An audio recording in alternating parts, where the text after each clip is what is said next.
اس سے معافی مانگ لیں.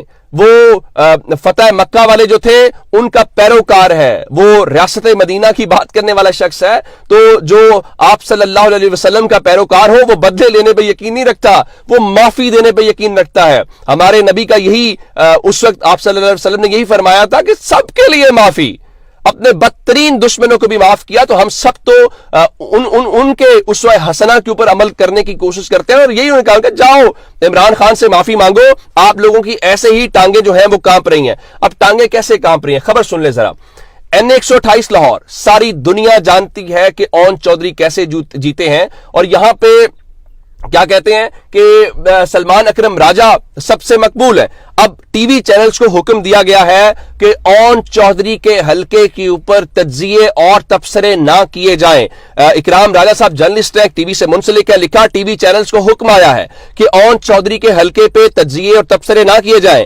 اینکرز حضرات اس حلقے پر کوئی سوال نہیں اٹھائیں گے, نہ ہی بلیٹن میں کوئی خبر نشر ہوگی. ایک رپورٹر سے تو زبردستی ویڈیو بھی ڈیلیٹ کروا دی گئی ہے, لیکن اون کی بدقسمتی یہ ہے کہ اس کا سامنا سلمان اکرم راجہ سے ہے. اور میں آپ کو خبر یہ دینا چاہتا ہوں کہ اب ان کی سیٹیں ان کے ہاتھ سے نکلنا شروع ہو گئی ہیں. ایون الیکشن کمیشن ان سیٹوں کا دفاع نہیں کر پا رہا جو اس کے اپنے ریٹرننگ افسران نے ریزلٹس دیے ہیں, اور الیکشن کمیشن نے متعدد قومی اسمبلی اور صوبائی اسمبلی کے جو نشستیں ہیں ان کے اوپر نوٹیفیکیشنز روک دیے ہیں. آپ اندازہ اس بات سے کر لیجئے کہ اگر نواز شریف کے حلقہ N15 مانسہرہ سے نتیجہ رک گیا ہے تو اس الیکشن کی جو شفافیت ہے اس سے آپ اندازہ لگا سکتے ہیں. اب مجموعی طور پہ اس وقت جو دیکھا جائے کہ کن کن حلقوں کے اندر یا کن کن جگہوں کے اوپر ہے, تو اس میں صوبائی اسمبلی کے حلقے بھی ہیں, اس میں تقریباً 10 کے قریب بتایا جا رہا ہے کہ قومی اسمبلی صوبائی اسمبلی جہاں پہ کسی نہ کسی صورت میں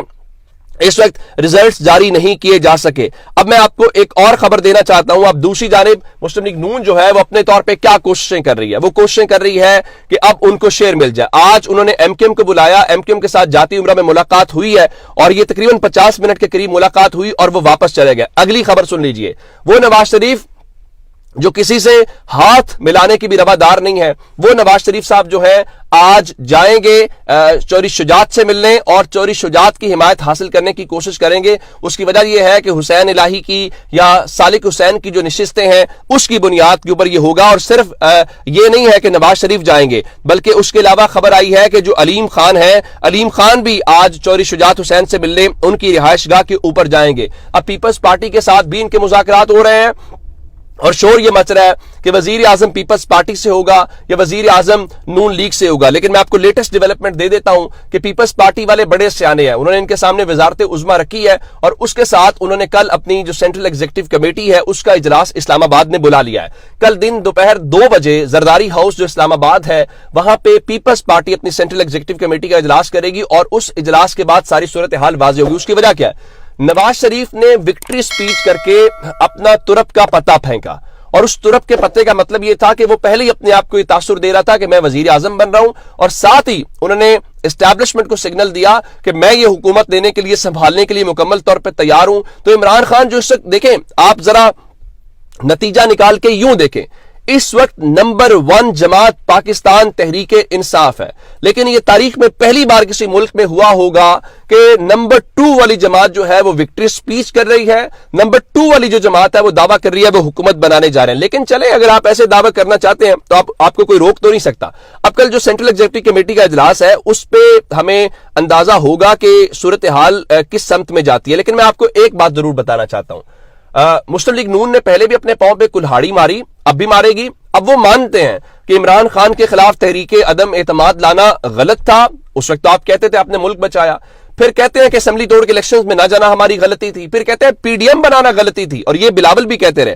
اب خرم دستگیر جو خود گجرانوالہ سے ہار گئے ہیں, انہوں نے یہ کہا ہے کہ نون لیگ کو وفاق میں حکومت نہیں بنانی چاہیے, پیپلز پارٹی کو موقع دیں, پنجاب میں آپ جو ہے وہ ڈیلیور کریں, اور اس حوالے سے ہم جیت سکتے ہیں, ان کا دعویٰ ہے. یہ وہ تجویز ہے. لیکن خرم دستگیر چونکہ خود نشست ہار گئے ہیں, شاید وہ اس لیے چاہ رہے ہیں, لیکن ان کو یہ نہیں پتا جس طرح مچھلی پانی کے بغیر نہیں رہ سکتی، اس طرح شریف خاندان اقتدار کے بغیر نہیں رہ سکتا۔ آپ اگر ان کو پاکستان میں رکھنا چاہتے ہیں تو آپ کو انہیں اقتدار دینا پڑے گا، ادروائز دوسری صورت میں وہ پاکستان نہیں رہ سکتے۔ وہ پاکستان کے اندر وہ دیکھیں نا، اس ایم کے ایم کے ساتھ بھی وہ ملنے کو تیار ہے، وہ فضل الرحمان کو بھی ملا لیں گے، وہ کسی کو بھی ملا لیں گے، لیکن یہاں ان سب کا ایک ہی دشمنی یا ایک ہی بغض ہے، اور وہ عمران خان ہے۔ اور عمران خان کے بغض یا دشمنی میں کسی بھی حد تک جانے کے لیے یہ شعیب شاہین کہہ رہے تھے کہ ایک شخص کی دشمنی میں اس ملک کے اداروں کو اس حد تک تباہ نہ کیا جائے، لیکن ظاہر ہے اس وقت کوئی سمجھنے کو تیار نہیں ہے۔ پاکستان کے بڑوں کو سمجھنا چاہیے، فیصلہ ساز جو لوگ ہیں ان کو یہ سمجھنا چاہیے کہ اس وقت مقبول کون ہے، اس وقت قوم مینڈیٹ کس کو دے رہی ہے، قوم کا فیصلہ کس کے حق میں ہے۔